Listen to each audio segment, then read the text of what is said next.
Hi everyone, this is Mr. Ruhoy, and this is an Algebra 2 video for polynomial long division. Polynomial long division is typically a lengthy process, but it's very useful in certain applications, one of which is when trying to find the factors of a polynomial, because not all polynomials are factorable using conventional methods. In that situation, long division can be very useful. In this video, I'm going to go through two different examples of polynomial long division, both of which will result in a remainder. And before we get started, I want to point out that when we write our final answer, it's very important that we use the summary statement correctly. Our summary statement is how we write our final answer, and it's as follows. Our polynomial f of x, the dividend, what we're dividing, f of x divided by our divisor, d of x, that is equal to our quotient, q of x, plus the remainder r of x divided by the divisor. Now, a really common error when writing the summary statement is to not divide the remainder by the dividend. So please make sure that when you write the summary statement, you want to say that r of x, the remainder, is divided by the divisor. So if you take a look at our first example here, I have a cubic function. I'm going to divide it by x minus 3. Now, you can use synthetic division to do this division here, because synthetic division, it's a shortcut for long division. And you can use it when you're dividing by an expression in the form of x minus k. And in this case, the value of k would be 3. So if you want to check this answer using synthetic division, feel free to.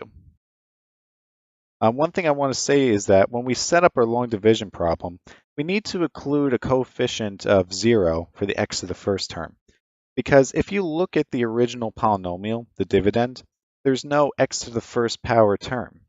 So when we set up the long division, we need to include a coefficient of 0 in the dividend for the x to the first power. And that's what I like to call our placeholder, so that there's a place for every term in our polynomial. So let's get started.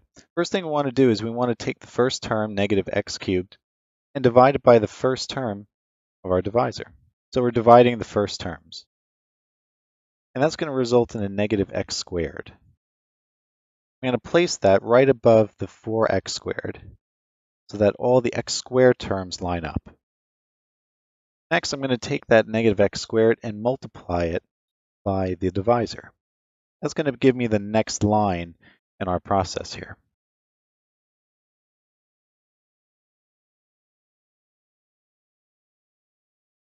And that's what we get.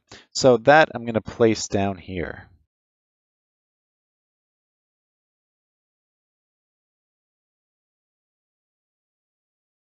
And there we go.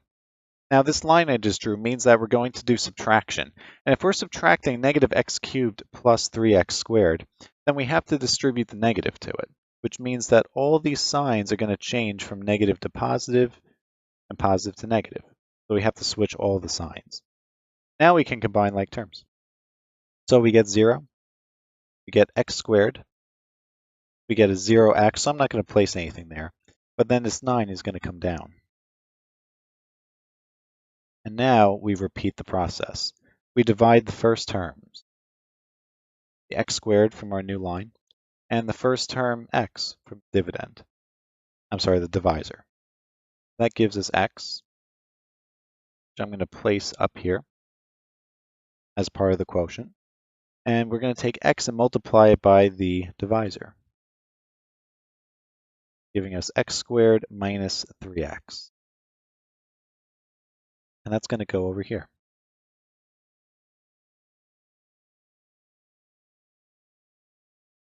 Because we're subtracting, we're going to distribute the negative and change all of these signs. And now we can combine like terms, giving us 3x and 9.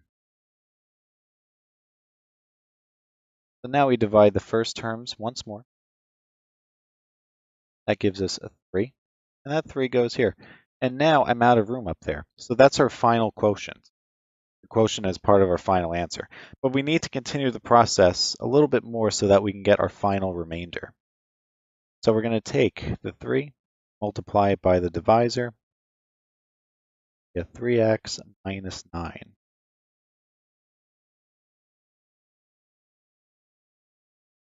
And when we change the signs, we get 0 and we get 18. And there you go. There's our long division. Our final answer I have written right here. So we have our function, our original polynomial, divided by the divisor x minus 3, and that's equal to our quotient, plus the remainder divided by the divisor. So now I have a second example here. I have a 4x to the fourth type polynomial, and we're going to divide that by an x squared polynomial. So I have the setup here. I just want to point out that I have two placeholders because in the original dividend, there's no x to the third term and there's no x squared term. I need to include coefficients of 0 in place of them.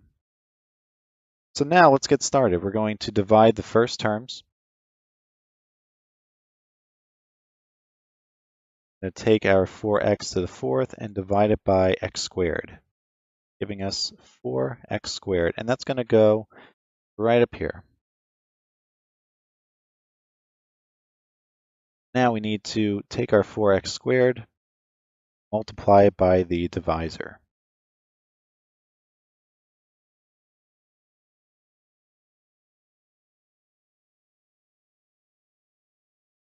And that's going to give us 4x to the fourth minus 12x cubed minus 8x squared. And that's what goes on our next line.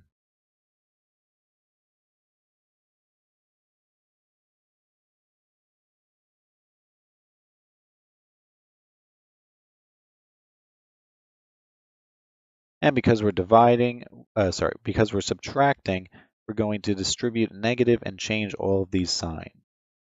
So now we can just combine the terms. And we get 0, we get 12x cubed, we get 8x squared, the 5x comes down, and the negative 4 comes down.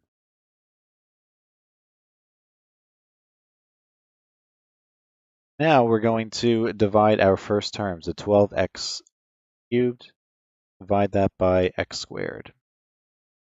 That gives us 12x.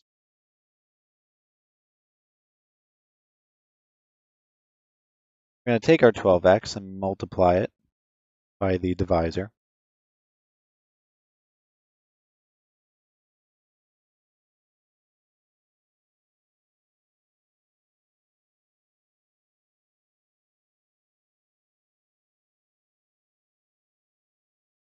That's going to give us a 12x cubed minus 36x squared minus 24x. I'm going to place that on our next line here.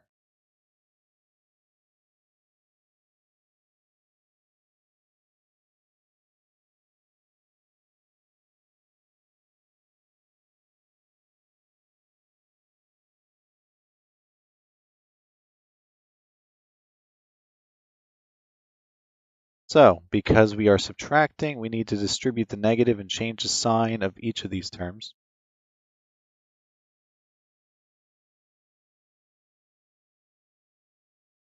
So we get 0, we get 44x squared,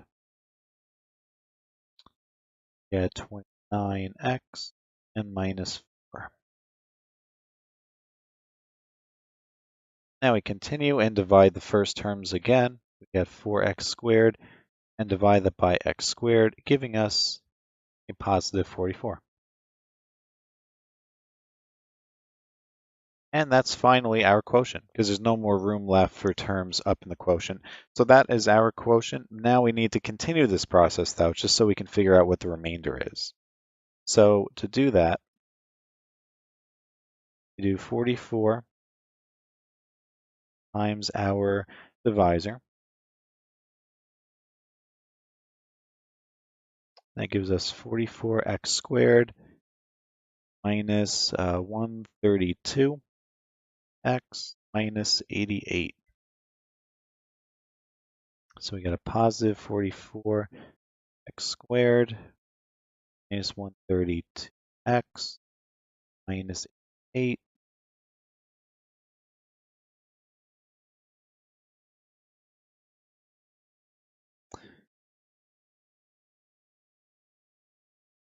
And now I'm going to change all of these signs because we are subtracting.